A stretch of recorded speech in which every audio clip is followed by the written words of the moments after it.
আজকে এসেছিলাম ত্রিপুরার রাজবাড়ি দেখতে। তো রাজবাড়ির এখন অনেক কিছুই চেঞ্জ হয়ে গেছে। এর আগেও অনেকবার এসেছি রাজবাড়ি দেখতে। অনেক স্মৃতি রয়েছে এখানে আমার। তো আমার ছেলে যখন ছোট ছিল তখন এখানে আমার হাজব্যান্ডের পোস্টিং ছিল। তো তখন এখানে অনেকবার এসেছি।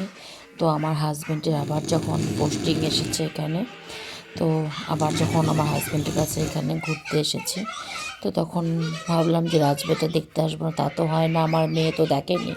মেয়ে দেখেছে, তখন মেয়ে অনেক ছোট ছিল, 1-1.5 বছর বয়স ছিল মেয়ের। আর মেয়ে এখন এই যে কতটা বড় হয়ে গেছে। তো মেয়েকে দেখাতে নিয়ে এসেছি। তো আমার মেয়ে আমাকে জিজ্ঞাসা করছে, মা আমি তখন এর আগে যখন রাজবাড়ি দেখতে এসেছিলে তখন আমি কোথায় ছিলাম, আমি কেমন ছিলাম, কি এইসব এই নানান কথা আমার মেয়ে জিজ্ঞাসা করছে। আর আমার ছেলে তো ভীষণ খুশি।